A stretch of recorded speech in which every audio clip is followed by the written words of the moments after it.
Tifa te pō, tifa te pō. Te pō whai ariki, kua whai ariki te pō. Ko te ariki, ko ariki nei te pō, ko Kiingi Tuheitia, Pootatau, te Wherowhero, te tuawhitu. E karangahia nei ko te Kiingi o te kotahitanga. I nā te ariki, ka whakatō mene atu nei ki te mā koha o te pō, ki te mā rire o te pō, ki te ai o tanga o te pō. Ka tāramarama iho ngā kō whai o ngā whare tūpuna o te motu. Ko ngā poupou paitara o roto ka koro tītaha atu, ki te rironga nui o te wā.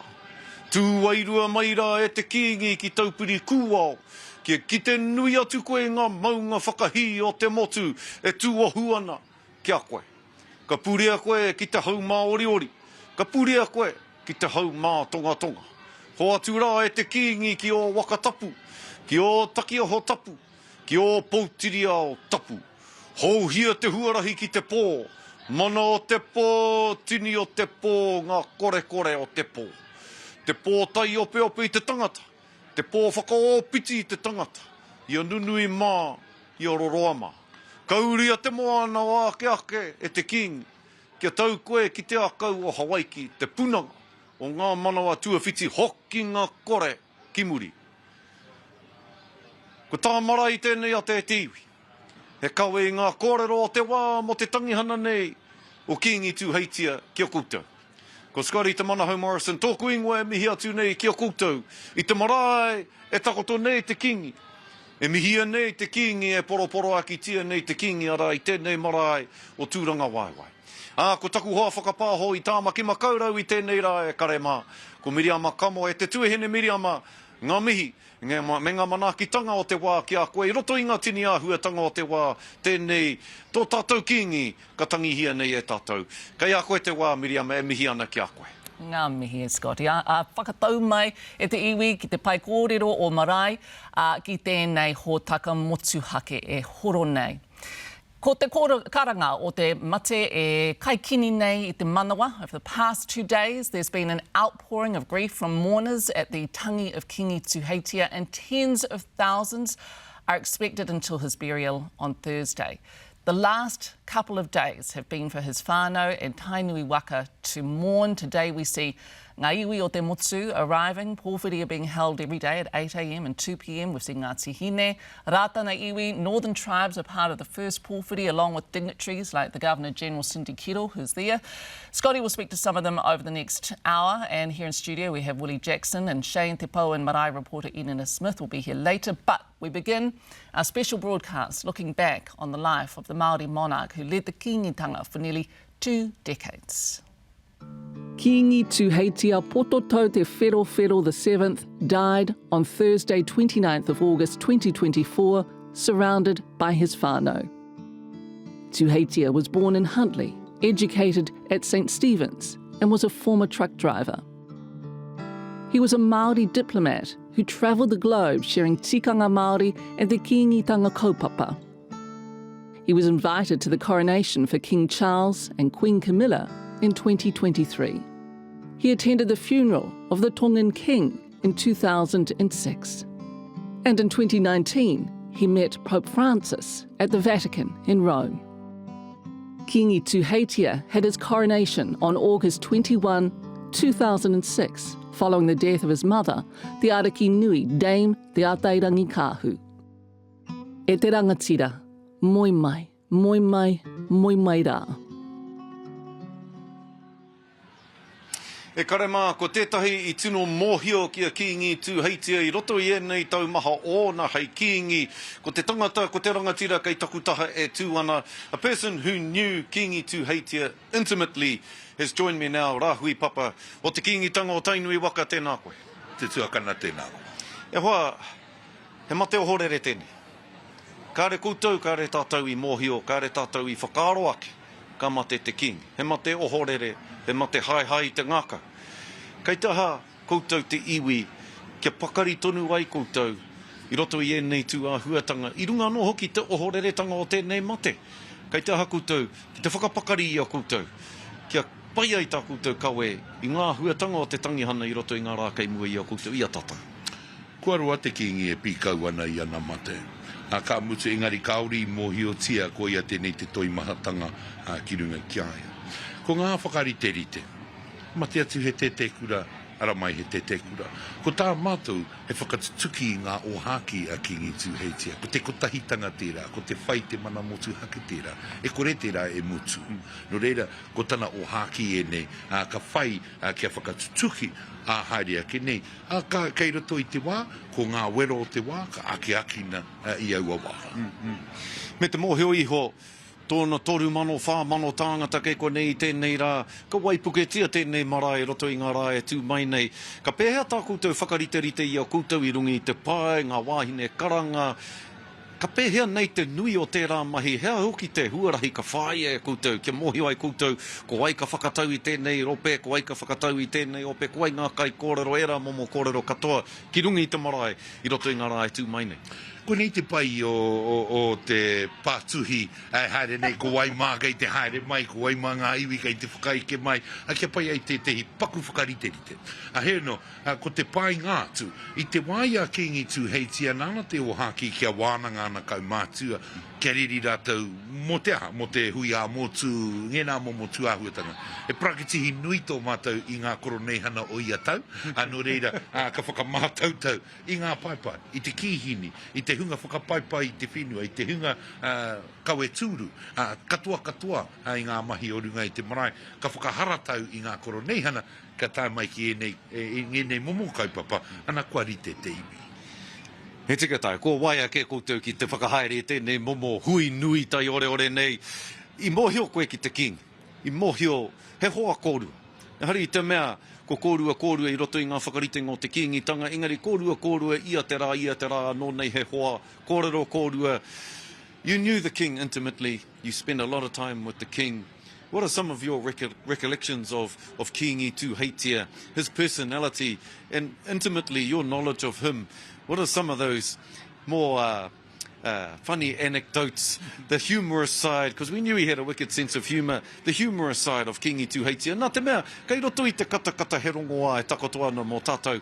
Kei roto I te kōrero ngahau, te kōrero paki e tahi rongoā e takoto ana. So what are some of your recollections of Kiingi Tuheitia, and especially that wicked sense of humour that he had? Top of mind is Kiingi Tuheitia was a sort of a deep thinker, and he would consider things, and sometimes it would be quite take some time. And I remember him sitting on the foreshore of the Kawhia Moana outside Maketu Marae, just looking at the waves and contemplating things that were coming. You're right, Kiingi Tuheitia had a huge sense of humour, dad jokes, that sort of stuff, and the playlists on his phone for the music, and but some real freaky sort of stuff, not the R&B type things, and but other than that, Kiingi Tuheitia had a passion for his mokopuna. That will be one thing that will be a legacy for him. Ko te manakitanga I ana mokopuna, te matua o ngana whakaaro. You and I both were here in 2006 after 40 years of Tatairangi Kahu, carrying the Kiingitanga. At that time, when Kiingi Tuheitia was anointed to the throne, to the monarch, as the Maori monarch of Aotearoa, he grew into the role, a bit like Te Aotearangi Kahu did. What do you see as the differences between the legacy of Kiingi Tuheitia and the legacy of his mother, Te Aotearangi Kahu? You're quite right. So Tariki Nui was there for 40 years, and it wasn't fair because people were comparing him right at the get-go to his mother, but she had 40 years experience, and she blended into the role as well. She was lucky that we had the ilk of Henare Tūwhāngai and Te Whati Tāmati, and then Tui Adams and Te Aopehi Kara and Waia Mauri o Hoha to actually give guidance. And then the nannies also with their Auntie Ngāhina Tūrai Te Wira, Auntie Iti Rāwiri, Rangitaiki, Nora, the list goes on. She was lucky for the ilk of the kaumātua of that time. Kiingi Tuheitia's legacy And actually it was formed right from Pootatau, right through the generations. The kingitanga must be a unifying force. And it has to be to go some way to bring people together. No matter whether they're Maori or non-Maori in this country, there was always a space in their time for te riki nui. That was something that was picked up by Kiingi Tuheitia and really fostered. So we had the Prime Minister and former Prime Ministers and former Governor Generals. Other tangata tiriti will come throughout the tangihanga, and there's always a place for aroha here at Tūrangawaewae. Koe ki koutou, me kau e kōrero tōranga pū, I roto I te roanga o tēnei tangihana nei. Katai mai te premier. Me te rongo ake I ngā kare aroto, e puta ana ia te rā waki-wakitanga, te pauritanga, pono hoki, tūturu hoki te rā pauritanga. What do you have to say about the Prime Minister Christopher Luxon coming back after getting a bit of a barrelling from Tainui at the koro neihana, but coming back, fronting up and paying his acknowledgements, and you could definitely feel that there was a lot of sorrow in his heart for the passing of Kiingi Tuheitia. How had their relationship been going, and where do you see the future for Kingitanga relationships with the Prime Minister based on what he said in his eulogy to Kiingi Tuheitia yesterday? Oh, look, it was just absolutely fantastic that the Prime Minister came back again. You're quite right. I said to him yesterday, last week you were cannon fodder for the Kingitanga. I liked your bullets full of aroha. And now our bullets are full of aroha, and we're going to fire them at him all the time. But one thing's for sure is that they had a genuine relationship. And actually, when we first read the message from King Charles and then the Prime Minister, we sort of felt that it was an unscripted message, that it actually came from the heart and from a really genuine place of aroha. And we're very, very thankful for that. Going forward, we will continue to foster some of those relations with the leaders of our country. We maintain the right to fight, but we also maintain the right to sit down and talk kanohi ki te kanohi. And that's one of the things that I take my hat off to the Prime Minister. Not only did he come to Koroneihana knowing he was going to get a barrelling, but he came back again just a week later to pay his tribute and respects to the legacy of Kiingi Tuheitia. And hui mohi anau, ko koe tētahi e arahi ana I ngā mahi katoa ka mahia I roto I ngā rā e tū mai nei. So what is going to happen over the next few days? What's going to roll out over the next few days? Hari te mea pātai ana mo te kōpautanga o te ariki hall. Engari mo te huarahi pēr ka whāie e koutou ngā hui ka tū ko aimā ka tai atu ki e rā hui. Ngā kaimahi a Kiingi Tuheitia. Ka ahatia e rā kaimahi ka noho tonu, ka wehe rānei, koe rānei ngā wānanga kaimu I te aroaro. Ka mutu kei raro tonu te kāhui ariki, me te iwi nui tonu ei te kapua o te mate. Anō reira he tikanga o mātou kia kaua e tino whakarereke I te wā noho pōuri ana te ngaka. Kia mahi ara anō rā ka mutu ka kōkiri te huarahi whakamua. I rato I nei rā kei mua tonu kei te aroaro ko ai wāhuatanga noa, ko te manākitanga o te iwi, ki te iwi, ki ngā iwi e whakaeke mai ana ki runga ki a tātou. Ka mutu ka hui te tekau mārua, mā rātou te huarahi e kōkiri. Ka ore tae e tainui, ko te kōrero atu whāngai, tui a te ngutu o runga ki te ngutu o raro. He rawe tēnā kōrero. Me te kāre hoki te Kiingi ki, mā waitana tūranga e kawe ake. Nō reira, ko tana hiahia kia riro mā te motu tērā kōrero e wānanga. Engari ka whai wāhi tonu a tainui, ki rā kōrero, ki rā wānanga, waiho rāne mā te tekau mārua. Kare kaura wātu a tainui e whai wāhi. I te wā ia te wherowhero, ko te motu tērā. Hekei homai kia te atairangi kā, ka mutu, tai mua mai kia Kiingi Tuheitia. I tēnei rā, ko te motu kei a rātou te kōrero. Ahakoa pewhea te kōrero a te Kiingi, ko te motu kei a rātou te kōrero whakamutunga. Te take no te motu tēnei taonga. Ko tā tainui he manaaki I te taonga o te motu. Tahi anō te pātai e toi ana rāhui. As I observed Kiingi Tuheitia through the years, he grew into the role, but I think he also made the movement of the kingitanga a lot more popular with younger people, a lot more popular with other iwi across the motu. Do you think that would be a fair comment to make about Kiingi Tuheitia's reign? He repopularised the kingitanga and brought it up to another level. Yeah, what we say is he allowed the kingitanga light to shine. And it was a conscious decision for him to have more rangatahi on the pipeline, more rangatahi having a say. And not to whakapākiki the kaumātua, but to be there with them, to making, because they're our future, and they have a right to have a say in where the future lies. Kiingi Tuheitia welcomed every iwi and went out quite extensively across the country. I think the first outing as the king was in Tūterawa at that time, at the request of Te Riki Morehu and Kawekura and others. But, you know, going on to Tamate Kapua and then into Ngāti Pikia, that remained. He would go around to the various tangihanga, to the various hui, and really allow the kingitanga to have that, to continue that interaction. But not only with Te Ao Māori, with Te Ao Pākehā as well, and the Pacific and other countries across the world.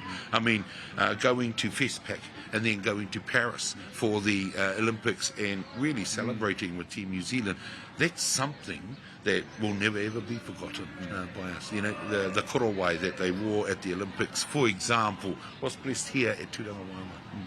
Tēnā koe, taku rangatira, taku tuakana rāhui. E kore mimiti te puna mihi ki a koe, I tō whakawate a koe, and those insights that I'm sure only you can share because of the experiences you've had with Kiingi Tuheitia, the intimacy of the relationship that you shared with Kiingi Tuheitia. We really appreciate you being able to speak about that and giving us those insights. Nō reira, ka mihi te ngako ki a koe, tēnā koe, taku rangatira. Kia ora. Ka tika hoki atu ki a koe, Miriama. Ngā mihi e hoa kōrua ko Rāhui Papa. Te ataua te kōrero. Yesterday, Christopher Luxon, as we heard, journeyed to Tūrangawaewae to pay his respects in a remarkable and emotional address. Kiingi Tuheitia, it was just over a week ago that we talked, just you and I was thanking you for your warm hospitality yet again as we gathered here at Tūrangawaewae. You talked with optimism and positivity. You laughed, you were kind, and you were gracious as always. That is the Kiingi Tuheitia that I will remember. I would not know that that would be our last conversation. You have gone too early. It's day 2 of the tangi. It's a day when tainui waka, the whānau, come here to Tūrangawaewae to pay their respects. But that all changed when New Zealand Prime Minister Christopher Luxon and the Minister of Māori Development, Tama Pōtaka, came here today to pay their respects with their whānau. Thank you for taking time for us. Pleasure. Good to see you. How are you feeling? Oh, it's mixed emotions. I was in Tonga late last night and I came home very late last night and I'm going out to Malaysia tomorrow morning, but I wanted to come here and I just really appreciate Tainui accommodating me. Actually, to be able to come on with them was very, very special. I wanted to come with the elders from the National Party in particular that had a strong tradition, and I feel I come from that tradition and I wanted to bring that here to Tūrangawaewae as well. So, no, really mixed emotions today. You know, Kiingi Tuheitia was someone who was incredibly good to me, you know, really, really friendly, and I came to politics just 3 and a bit years ago and I met him quite early on actually in opposition, and he was just really kind and very generous always, and had a wicked sense of humour, and I would meet with him in formal settings like Koroneihana, but I also would catch up with him, which, you know, privately as well. Why did you bring your whānau? Because Amanda wanted to come as well, and I often would come home from meetings with the King and I'd talk about him with her, and so she said she'd love to come. So she was with me in Tonga yesterday, so we've had a very quick turnaround overnight and come down today, but no, she loved it. You know, I wanted to play back his remarks from this Koroneihana where he said, you know, look, there's room in the waka for everyone, there's room with mana motuhake for everybody. Actually, we're all in this together. We've come a long way, and actually he had positivity and he had optimism, and he said, you know, we can do better, we can go further together as well. And I think, you know, unity doesn't mean, as I said at Koroneihana, we'll always agree on everything, but actually, you know, what we never want to lose sight of is what's the goal? What are we all trying to work to? We can disagree without being disagreeable, without being personally attacking, And that's why I say to political leaders, calm the rhetoric down. Let's discuss the ideas rather than the people that are proposing those ideas. And importantly, let's focus on what we've got to do together as a country, which is we have a fantastic country. We have innate, immeasurable potential in this country. That's why I came to politics. I know that's why Kiingi Tuheitia stood up for kotahitanga and what he believed in as well, and many other political leaders do the same thing. Wai nō rei tiwi, nau mai hoki mai ki te marae o Tūrangawaewae, ki tā marae whakapāho i te tangihana o tō tātou Kiingi o Kiingi Tuheitia. Ko wai mari e tātou i te minita whakawhanake Maori a tama pōtaka tēnei tuakana ōku. Tama e mihi ana ki a koe, te minita tēnā koe. E taku no, manu noho mātāra e mihi ana ki a koe. E wha, i konei koe ina nahi, i whakaeke koe ki rungi te marae ina nahi, i tū koe ki te kōrero, i tū koe ki te poroporo aki i te Kiingi. Hea ngā wahanga nui, ngā karere nui rānei roto i tō kōrero ina nahi. What were some of the main points that you made in your whai kōrero yesterday when you came on this marae and delivered your eulogy to Kiingi Tuheitia? O maringa nui nōku hoki te Waimarie ki te tōtō mai i te Premier Katai, engari ngā manu kārearea o te ao tōrangapū. Pērā i Dame Jenny Shipley me tano hoa, te tama Jim Bolger, Don McKinnon, koia hoki te tuarua mo Jim Bolger, Doug Graham, koia i kaiwhaka hohau i te rongo, i Wainganui te Karauna me Waikato Tone, tatu atu rā kia Dame Sylvia Cartwright. So it was my job essentially to bring on and chaperone the Prime Minister in our very small ope, Te Rauro Iti a Haere, and to introduce the Prime Minister for his kōrero. And for the most part, that was my responsibility, but also just to reinforce the familial and whakapapa connections that my whānau have with the Kiingitanga, and to acknowledge and share condolences for the great man, King Tuheitia, the Māko Ariki and their whānau. I'm going to ask you a little bit about the Prime Minister's speech shortly, but you are another person, just like Rahui Papa before you, who knew Kiingi Tuheitia on an intimate level as well, on a personal level, apart from your official business as Minister of Māori Affairs and his official business as being our Māori monarch. You also had that intimate relationship. What are some of your recollections about Kiingi Tuheitia te tangata? Kaua ko Kiingi Tuheitia te Kiingi, engari Kiingi Tuheitia te tangata. Well, Kiingi Tuheitia te tangata was the absolute embellishment and exemplification of whakaiti, a very important value of Waikato Tainui, and that sense of humility and grace and respecting the dignity of every individual and all the collectives that come to Tūrangawaewae. I remember one occasion during the uhunga of Te Ariki Nui Te Atairangi Kahu, where there was a moment in time that we of the Kāhui Maunga attended a hura kōhatu.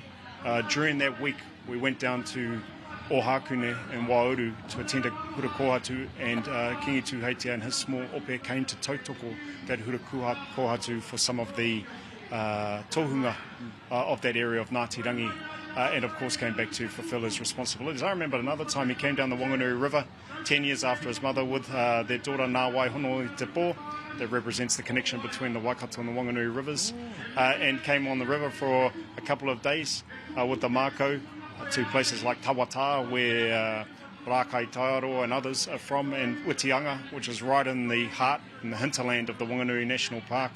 And he was a man of action, a man of humility, but also a man of grace and great aspiration for our people and for New Zealand. One of his aspirations, and probably his legacy, is going to be kotahitanga. Yes. He talked about kotahitanga. Even Christopher Luxon, our Prime Minister, mentioned it in his speech yesterday on the marae and said, I hear you, Kiingi Tuheitia, and what you dream about in terms of unity, and I think it's the way forward. This is the Prime Minister saying this. As Minister of Māori Affairs, how are you going to progress the dream of Kiingi Tuheitia, the legacy of Kiingi Tuheitia for kotahitanga? And in your opinion, what does that kotahitanga look like? I think from my perspective, and also what I've heard the Prime Minister say on many occasions, is number one thing is front up kanohi ki te kanohi and ātinana, and do not have these discussions behind closed doors without engaging and without listening carefully to people. And I think that's probably a hallmark of our Prime Minister's comments in the last few months, but also indicative of my intentions and my actions to attend the kotahitanga hui here, Tūrangawaewae, early on in the year, at Omahu, up at Waitangi, of course, and Rātana. And we do need to be kanohi ki te kanohi and a public face. There are times where we will disagree, but we also have to acknowledge and actually celebrate the diversity that comes with the kotahitanga aspiration that King Tuheitia and others across the Kiingitanga legacy have engendered and inculcated. So that strength and diversity is something that I think we all find has been illustrated and demonstrated by the King over the most recent months. For example, his mahi out in the Pacific with different Pacific leaders, attending the Taumā Heke Heke o Te Ao Paris Olympics, where we saw a number of different parts of our community celebrating not only Te Ao Māori, but Te Ao Nutirini. And his attendances with King Charles III and his wife and the Mākou Ariki. All those memories and those experiences, in my view, demonstrate an elevated view of what kotahitanga means in practice and not just an ideology. And that's something that, I wanted to acknowledge. And of course, diversity in schools with Kiingi Tuheitia being a graduate of that great school, St. Stephen's. And that's a big call from someone who comes from Te Aute, saying that Tipene is a great school. But you'll realise you have that whanaungatanga as well between Te Aute and Tipene. Just very quickly, at Te Minita, hei whakakapi ake, what are your movements over the next few days throughout the duration of the tangihana? Are you here, or do you have other places to be and then you're going to return? How does the week look like? What does the week look like for you? The number one focus for me this week is supporting Tūrangawaewae Marae, Waikato Tainui and the Kiingitanga generally, but also being a public face for the national-led government here at Tūrangawaewae. The Acting Prime Minister, Winston Peters, and an op-ed from the government and Parliament will be here on Wednesday. But certainly my wahine, who has some very strong genealogical and familiar and work ties to Ngāti Mahuta, Ngāti Te Wehi and Waikato Tainui will be here. So for me, make sure my tamariki have attendances and make sure that I'm here to, as need be, engage with people, answer questions, but also be the face for the Prime Minister and the Cabinet. Tēnā koe, e te Benita, ko rangatira marae a koe tēnei ata i o kōrero, i o maharatanga, ki tō tātou kiingi, ka mihi te ngākau ki a koe e te tuakana, ka mutu, ko o kōrero, ka ririte ana ki o etahi atu, i te mea, ko koe te Benita whakawhanake Māori, i a koe tētahi momo whanaungatanga ki tō tātou kiingi, ka ri etahi atu. Nō reira, ka mihi te ngākau ki a koe, all the best for the rest of the week and all the best for the rest of the year and what's ahead of you as Minister of Māori Affairs. Taku rangatira tama pōtaka e mihi ana, tēnā koe. Kei taku manu kaiwa, e mihi ana kia koe.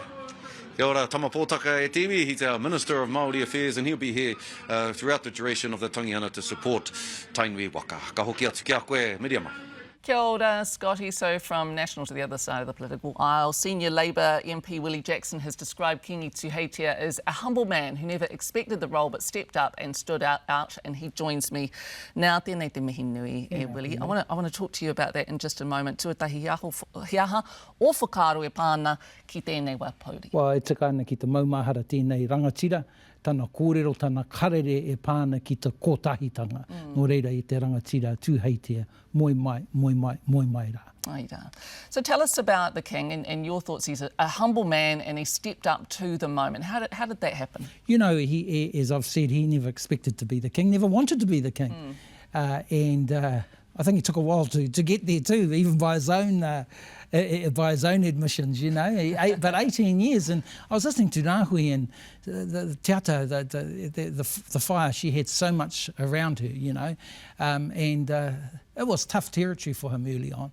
But I really think he stepped into his into his role in the last few years just exceptionally well. It did, and it kind of felt like he really kind of made it, felt very comfortable this week with Koro Neihana, that speech around peace and unity that went viral. I mean, it's just been an amazing, actually, last 3 or 4 years. If you recall, of course, it wasn't always like that. I used to have him on. I got to know him quite well in the last 4 or 5 years. I was hoha with him, as you know, back in 2017 on this very show, and I was having punch-ups with Tuku Morgan and Rahui Papa and saying, what on earth are you doing with the King? Yeah, so let's remind people about what had happened there, because the Kiingitanga, as we know, has historically been apolitical, though it came from a political movement. But there was that moment where the King set a political tone by backing a Māori Party candidate, Rahui Papa, against his own relative, Nanaia Mahuta, and you and her, as Labour people, what did that feel like? Well, it was all on in 2017. Yeah. And I remember our debates here in the studio. good-natured though, you know, they're still my mates, but I was saying, you lot are using the king, how dare you, and Yes, it was all on, and he you know, actually the history of kingitanga is political. It was Tata who sort of made it apolitical. All the other kings were all political, and they were quite right there, but it was a funny sort of time, and then in the end, Nanaia got home easily, and you know, it was funny, it was in 2018, I was hoha with him because I knew him, but not well, but in 2018 he came up to me, we were at a hui, and he says, you're not talking to me, Willie. Get over it, he says, get over it, we've got business to do. And you got over it. I got over it, and he did some wonderful mahi with us, Labour, with Jacinda, with Nanaia, with myself, with Labour, and with Chippy, with Chris Hipkins. I think he was still a party Maori member, but that was all good. That was all good. It's very Maori, isn't it, that we can have our blow-ups, and then we can say, right, Yeah. let's move on. And got business to do. Well, he wanted to improve health for tainui, housing. He did all of that. You know, I think he's got to take so much credit for the last few years because he has opened up kingitanga. You know, he started live streaming kingitanga hui, whānau, young people, kapahaka. His legacy is all about that and all about kotahitanga, which he really emphasised in the last couple of years, you know. I think that was wonderful. He, you know, different to 5-6 years ago where he's saying bugger Labour and he had a crack at Winston and all that. He really came into his own. He was a bit of a statesman, Oh, actually. he went from the politico to the absolute statesman, and wonderful. I thought that was wonderful, and I think at this time, Miri, where you know, te ao Māori, as you know, are not particularly happy with this government. We've got this leader, we had this leader who was calming everyone. You know, we were waiting for a fire and brimstone speech from him after Tuku and Rahui did their great speeches tearing the government apart the other week. We were all happy with that. He gets up and calms the situation and says, look, we've got to talk with the government. We've got to work with them. And everybody thought, oh, jingus. I remember in my last kōrero with the King was with the Prime Minister. We were having a cup of tea and after the whai kōrero the other day, and we had a few laughs, you know. It was really neat, and I was going, yeah, he can't keep his act mates under control, and the King was laughing. And tell me then what you thought of Christopher Luxon's speech yesterday. Very emotional. You know, sincere, well done, deserves congratulations, you know. It was beautiful to see, you know. How do you feel going forward then? I just think that that's what we want to see. You know, as Māori, as New Zealand, but putting all the politics to the side, we want to see Prime Ministers like that engaging. And I thought it was sincere, well set up by Tama Pōtaka. Congratulations to him. You don't see that very often, and you heard the emotion. So I was proud of that and proud to see and it was good too because he got that barrelling. As Rahui was saying earlier to Scotty, he got that barrelling earlier in the week, Christopher Luxon. He came back for this moment, kānohi ki te kānohi, to bring another tone. So he did well. Oh, no, we must give credit. And it was good that he went on the marae because I believe he's overseas this week. So he won't. We're all going on Wednesday morning. Labour will be taking our leader on, Chris Hipkins, and tomorrow morning I'm going to shoot down there with my crew from our marae, Ngā Whare Wātea, our urban Māori movement, Manukau Urban Māori Authority. We'll pay our tributes. And then again on Wednesday. Yeah, but I'll go down with our team tomorrow and then I'll go on with our Labour team on Wednesday and spend Wednesday and Thursday there because these tangis, they're just huge, you know. Yeah. When do we start looking forward? Right? When will we know about succession? I think they normally we should know by about Thursday. By Thursday. Wow. Yeah, and that's going to be fascinating. What are you expecting? Well, I don't know. If it's right to speculate. I think I know who a few of us would want in there. Have you put some suggestions forward? Yeah, no, but I will be in my own way because you know, they've become so significant. You know, and I think that's tremendous. You know, he was able to cross over this king. He was so young. This is part of the tragedy. Just 69, and really, as we say, he felt like he'd come into his own and he had so much to give. But he leaves that powerful legacy of, as you say, the last few years in particular of his statesmanship, but also that beautiful speech, the mihi that he gave earlier in the week. Oh, yeah, you know, and even at the start of the year, you know, we were waiting for fire and brimstone, remember? Yeah. We were right, well, let's hit the streets. What was his message? Let's just be peace Māori. And unity. Let's be Māori. Be Māori every day. Speak Māori. I mean, these are wonderful messages, and that's what I'm saying. He almost transitioned into sort of Martin Luther king type kōrero, peace, and that's what we want. That's that's the Aotearoa we want. And I mean, you know, they've got fire and brimstone hui happening right now in terms of what's happening in terms of Te Ao Māori, and I understand it and support it. But also, let's never forget these quiet messages, this leadership from this man, this unexpected great leader. Are messages that will resonate forever, and his legacy is in place forever too, in terms of his kōrero with regards to peace and kotahitanga. Ai, a tāhua. Ai, pairawa atu. Tō kōrero i tēnei, ata ngā mihi. Willie, we're back to Scotty. Kia ora kōrua, Miriam kōrua ko Willie, hoki mai ki te marae o Tūrangawaewae. Kei takutaha i tēnei wā tētahi o ngā māngai matua o Kiingi Tuheitia, te hekere tari o ngā kaimahi, me ki te kai whakahaere. Ia Kiingi Tuheitia i te Kiingi tanga nō rā hoki. Kuia hoki tētahi i whanake ai ngā pūkenga o Kiingi Tuheitia. Hei Kiingi mō tātou katoa ko te Ngira Simmons tēnei mihi atu nei kia koe te rangatira, tēnā koe. Tēnā koe. Me kōrero wairua tāua. Nā te mea, kei konei te wairua karaputi ana i a tāua. Mō heo hoki au, i reira koe i te pō i mate ai te Kiingi. Kōrero mai mō tērā. Te ohorere, ngā momo tohu i rongo ai koe, o tira i rongo ai koutou, o te whānau, i te wā, i timata ai te hekenga o Kiingi Tuheitia ki te mate. I taua pō, me hoki anō rā, i tērā rā, i kaha whiti mai te rā. Nā waira ka tō te rā, ka tau te pō, ka tau mai ko ngā tohu o tāwhiri mātea. Papa te whatitiri, hiko te uira, kaha nei. Te au ki te i te rātu āhuatanga. I te tere o te whatitiri, i te tere o e rā tohu o tāwhiri mātea. E kaha nei i te rangi, waipuketia te whenua i konei i Waikato. Ko tērā te tohu i tau mai ngā wairua o ngā Kiingi o te Pootatau mai ki te ātairangi kāhu, ki te tiki i tā rātou mokopuna. I kōnā mōhio ai au, aha koa e whakapau kahana ngā rata, ngā nehi, anei te wairua Maori, te wairua o ngā tupuna o tō tātou Kiingi ko tau mai, ai te whakahoki i aia gōti. Nā reira, i tōna tikanga, kia whakatikihia tana manawa, kia puta tana ihu, i tērā mahi a ngā tākuta, ka ora, ka haere tonu ia, i roto i ana mahi hei Kiingi mō tātou. Mera wake, ka pā mai te ohorere, ka mate ia. I pēhea rā o whakaaro i taua wārā, i te wā i rongo ai koe, i mōhio ai, taua i te mōhio, ki a koe. Ko te Kiingi tēnei ka riro atu nei.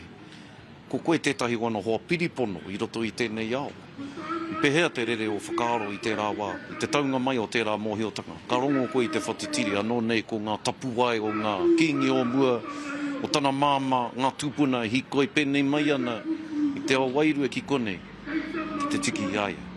I pehea o whakaaro i taua wā. Ko aku whakaaro matua e aro ana ki tana hoa rangatira, te makauariki. Kua whātekau mā whātau rāua, piripono ana rāua ki a rāua anō. I nā mōhio ana koe ki te Kiingi, mōhio ana koe ki te makauariki. Ko rāua anō rāua. Ka rua ko ana tamariki. Ai he Kiingi, engari he hoa rangatira, he pāpa. Ko ana mahi nui ake i te ao, ko tana tū hei koraua ki ana mokopuna. Koe aku whakaaro tuatahi ake. Nā runga anō i te mōhio a te wā kātau te tūpāpaku a te Kiingi ki te poho o tana whare a mahinārangi. Kei te motu, kei te iwi, te Kiingi i nāi nei. Nō reira, ko aua whakaaro o tuatahi ake e hāngai puana ki tana whānau, te whare ariki. Ka rua moke ana taku ngākau, taku wairua anō hoki. Ko aku mahi ia te rā ka kōrero ki te Kiingi. Te Kiingi anei, te whakaritenga mo tēnei rā, te rangi tonu nei, ko toru rā kaore au e kōrero ki tōku Kiingi. Ko pakaru te manua i tērā atu āhuatanga. Ko aku mahi katoa. Taku oranga katoa mo ngā tau rima kua hipa ake nei, e hāngai puana ki aia, ki āna mahi. Nō reira, I kōna au ka pauri nei, kino nei. Engari, ka hoki aku whakaaro ki te wā e whakai ana Pootatau ki ai ka tū hei Kiingi. I ngā kōrero tuatahi kaore Pootatau I whakai, nā rungi tana kaumātuatanga. Ko te kia te motu ki a Pootatau e pō te waka tō te rā ki a koe ka ārā ki anō. Kona ka kite au I te rongoa, ka tau anō taku wairua. Hei te tai te tū mai nei, ka rā ki anō te rā. Ka tū mai te tehi anō, ka reo I te tohu, kei te motu, ko tāku ka nohopoku. Engari, I roto I te aranga ake o te rā, ka kite te tūmanako. I kōrero tēnei e tō tātou Kiingi I tana kauwhau whakamutunga. E hoe, e ore ana taku ngā kau I o kōrero. E kite anau I ngā roi mate waipuna haere ana I roto I o karu. Nā ka pauri te ngā kau mō. Ka pauri te ngā kau mō, engari ka aroha hoki te ngā kau. Kia koe, mohio au, ko koe, te tahi wana hoa piripono. Engari te timatanga o tana noho hei Kiingi ka re koe I reira. I roto e ngā tau tuatahi, koia, mea nā kaimahi, mea nā kai whakahaere I taua wārā. Ka tahi, ka whai wāhi koe, kia Kiingi Tuheitia, ki te Kiingi tanga. Hea o mahi I roto I enei tau nei, I tino Kiingi rawa atu ai, a Kiingi Tuheitia. Matua rā. Mohi au, ka reko I te pirangi ki a kōrero koe mō anō. Engari, I ki au I te timatanga o tēnei. Ki au nei, nā au I whanake ai ngā pūkenga Kiingi o Kiingi Tuheitia. Hea o mahi, hea o tohu, hea o kōrero ki aia I whanake ake ai hei Kiingi mō tātou. Matua rā ka whakamahia ko aku taringa, ko aku whatu anō hoki. Kia kite kia rongo I aia, I tana ngākau, I tana wairua. Kei aia katoa, tana whakapapa o na pūkenga, aua mea katoa, kei roto I aia. Ko tāku mahi, e whakarongo, e mātakitaki, e rongo ana I ana hia. Pō te ao te pō ko tāku ki a koe, mau e te Kiingi e whakatau, māku e whakamahi. Ko au te taha mahi, ko ia ko te arikitanga. Nō reira, he honore nui, mōku, ki te noho, ki tata ki aia, ia te rā. Me te mohi anō, he ngākau maha ki he ngākau hūmāri e tōna. O tira he ngākau nui, ki te eti, ki te rahi, ki te kaimahi. I te mea mohio ana tō tātou Kiingi, me pēwhea rā te whakapau wera. Kei aia ngā ringa te kaimahi. E hakoa he Kiingi, e kore ia e mawehe I tērā tuāhuatanga. E kite anō tātou I tērā I aia e peka ana ki te tai rāwhiti I mui te huripari ki reira. He hāna mahi, kaue te kaimahi, whakamahia te kotahitanga, kaue waiho mā te arero anake, te kotahitanga I kōrero. Nā wai te aroha, kia koe o tira ki te whānui nui, ka tahi ka nui ke atu, I te ohorere o te rironga o Kiingi Tuheitia. I tōna tikanga, kei whiti, tātou ko te Kiingi, e hararei ana e pai nei nāna. Tōna tikanga, ke haere ia ki roto o te waipounamu ki te tautoko, I te hui a te kotahitanga, ka tū ki tērā takiwā. Anei, koriro atu nei, o tātou katoa e ohorere ana, o tātou katoa e tangi ana. Engari mākoe ki atu ki a koe e taku rangatira te ngira, wai mari e te Kiingi I a koe. Nō nei ora ana, wai mari e I a koe. E mihi ane ki a koe taku rangatira. Kia ora, tēnā koe. Kia kaha koe, kia kaha. Wai nō rā, ko te ngira Simmons e tiwi koe, tētahi o ngā hoa piripono o Kiingi Tuheitia. Ana e rongo koutou, kai te tangi te manawa, kai te rā waki te manawa ona I tēnei wānei. Engari, mai kore noa e tūpono, kei reira tētahi punua aroha hai a whine iaia, o tira I te whānui a te kahui araki ke putaratau, ki te whai au ki te ao mārama atōnawa. Engari tēnei wā, he tangi, he mōteate, he apakura, I te Kiingi, anei, e takoto ake nei ki rungi I tēnei marae. Anā ka hoki atu ki a koe Miriama. Kia ora, Scotty. Well, Maori are rallying behind Waikato Tainui to help feed the tens of thousands of people expected at the tangi. It includes Tainui Marae donating goods from their own stores to iwi from Te Taitokerau to Te Waipounamu, sending through some of the delicacies they're renowned for. They're being joined by some of the big names in food retail too, who are contributing thousands of dollars worth of products. Here's Wina Harawira to tell us more. Tēnā koe Miriama, o tira tēnā tātou katoa. Please meet Hinerani Raumati Tuua, who is the chair of Tūrangawaewae Marae. Hinerani, tell us about what kind of help you're expecting both from iwi and also some other suppliers in terms of donated goods. Yeah. Tēnā koe wena.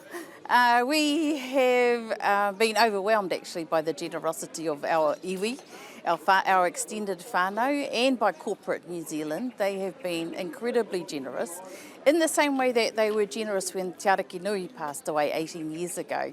It's a wonderful thing to see when the country comes together for a kaupapa like this. Tell me about some of the goods that iwi are actually bringing to the tangi. Our iwi who are contributing kai ngaitahu. Ngaitahu is bringing crayfish, titi and blue cod, just to name a few of the things, so we're all looking forward to that arriving. Ngāti Raukawa is providing eggs. We all know how expensive they are, and Tūwhareto is bringing trout, which we're also really looking forward to. Ngāti Maniapoto and Ngāti Mahana have also been given responsibility for the manuhiri tents. That's right. So our manuhiri tent is there to provide a cup of tea and coffee and some cakes and sandwiches before you come into the marae for your pōhiri. So if you have to wait a while, they will look after you. So we're really grateful for the support they're giving us as well. There are some major New Zealand companies who are also donating goods. Tell me about them. Yeah, we have. In the same way that I talked about Te Atas tangi, the relationships actually extend from that time. You know, we have a great relationship with Fonterra. Actually, Fonterra help with our koroneihana as well every year. And so they probably got the first phone call when we heard that Kiingi Tuheitia had passed away. And they are providing us with cream and milk and butter, cheese, any kind of specialty products as well. We've had significant contribution from foodstuffs, so I've extended my thanks to them personally. And then we've also had AFCO provide meat and Tallies, of course, vegetables.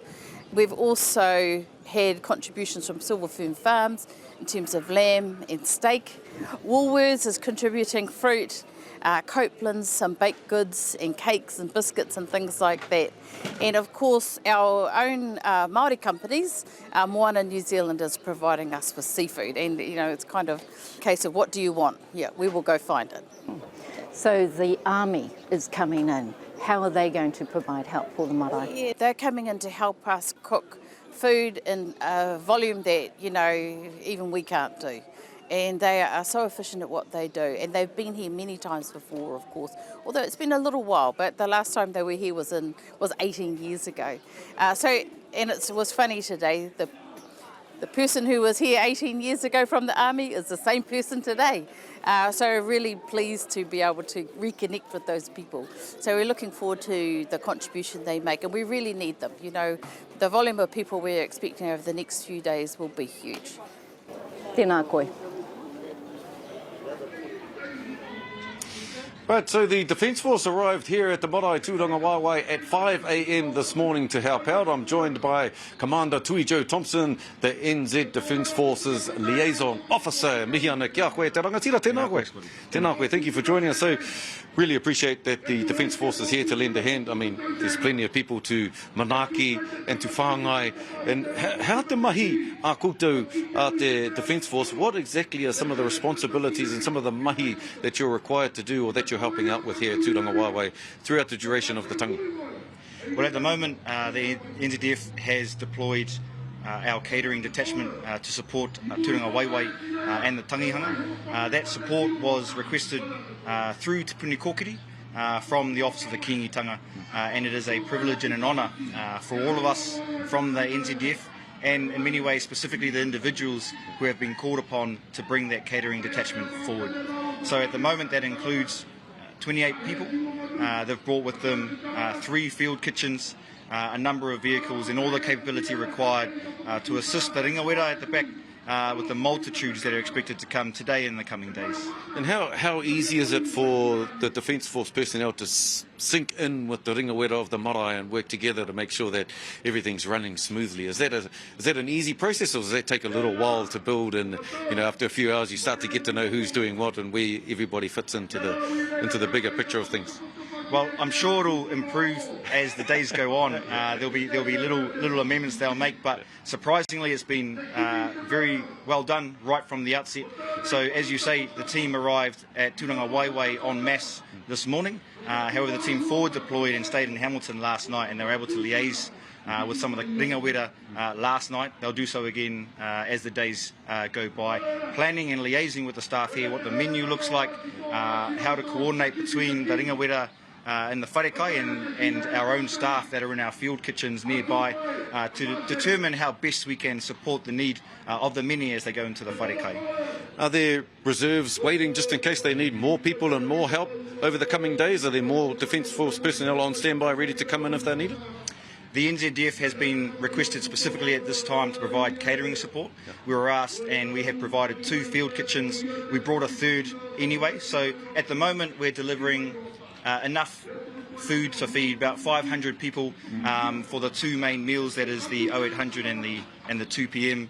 Pōwhiri that happen here. But we have the ability to increase that up to 1,500 meals as the numbers of people increase. The 28 that you've brought today to help with the catering, are they aware of the magnitude of this event? Are they aware of what the kingitanga is, what it represents? And have they been in this situation before where they're on a marae doing the catering with ringawera that know their kitchen very, very well, and there's multitudes of people they're going to be looking after? Are they aware of the kaupapa first thing, and how experienced are they at handling this kind of kaupapa?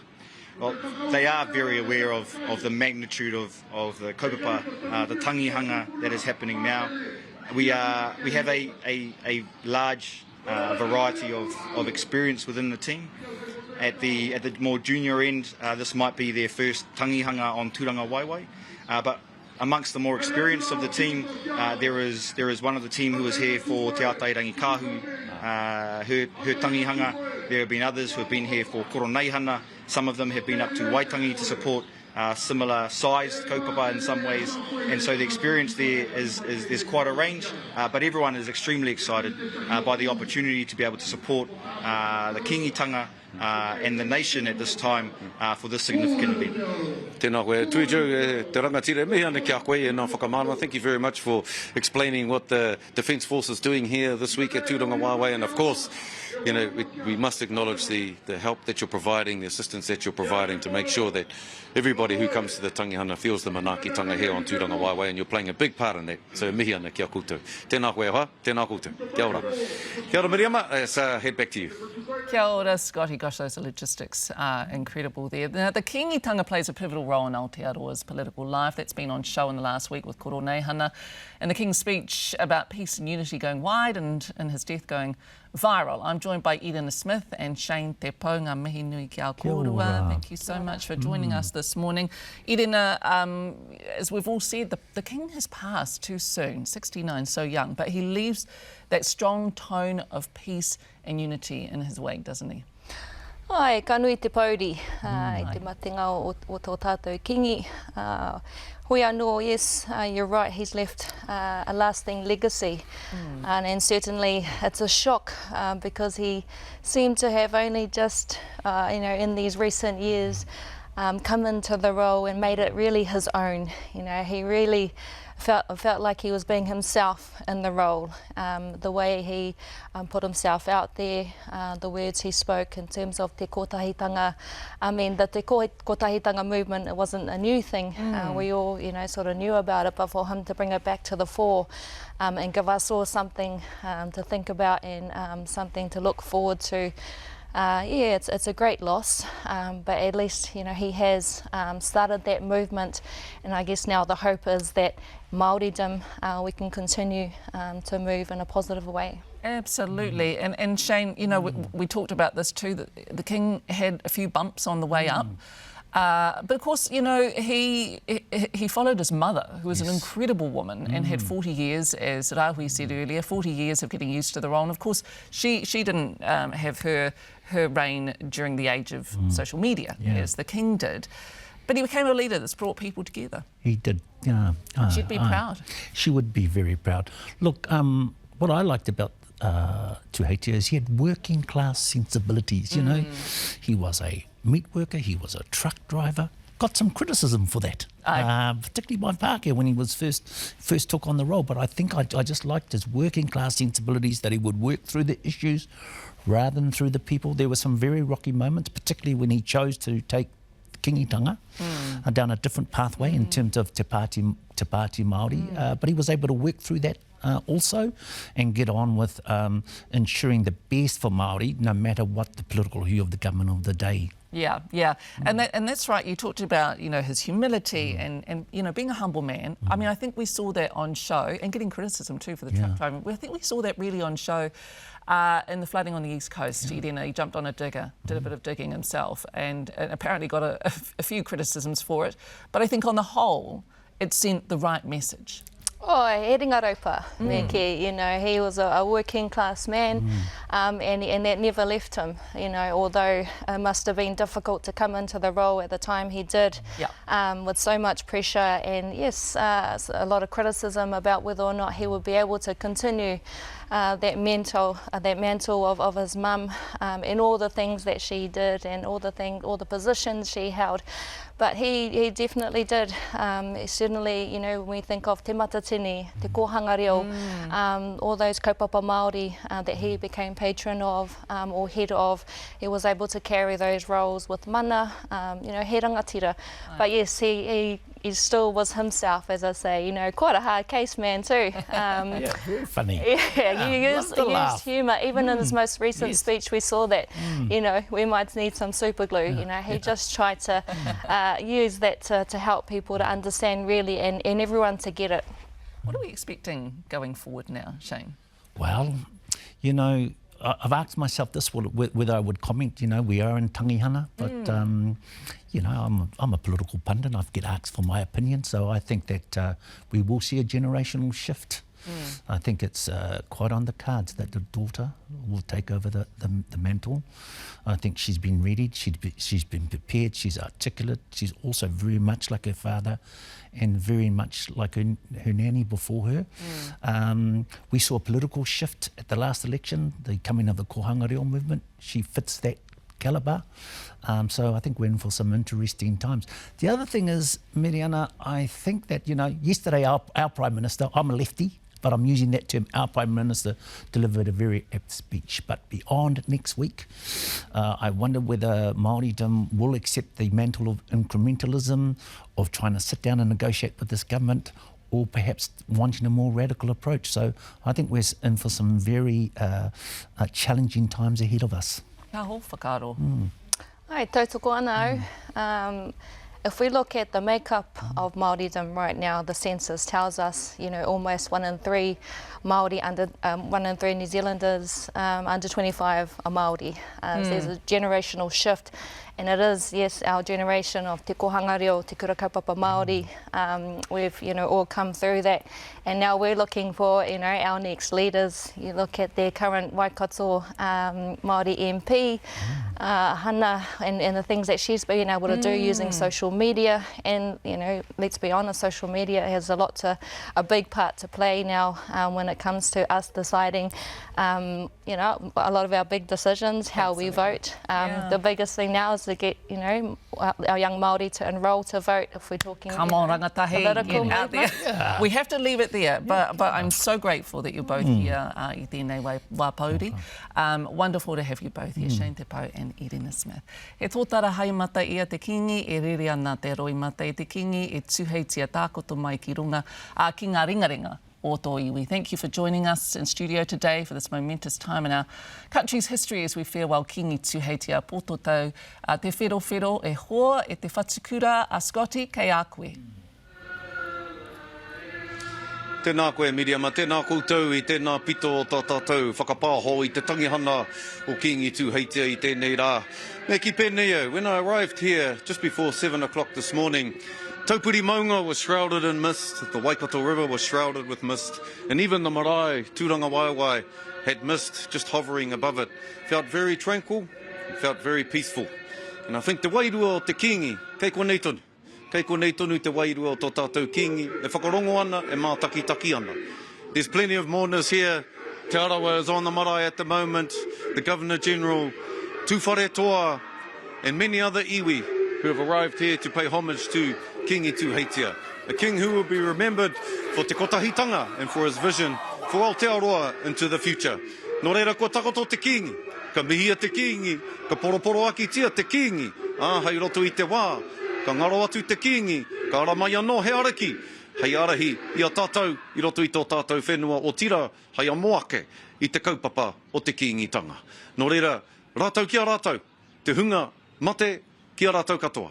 Hoki rawa mai ki a tātou, i matakitaki a Marae i tēnei rā. Tātou te hunga ora, e pai here nei i a tātou i roto i tā tātou, tō tātou pauri i tēnei wā. Kia kaha kia maia, kia manawa nui tātou katoa. Tēnā koutou, kia ora hui hui mai tātou katoa.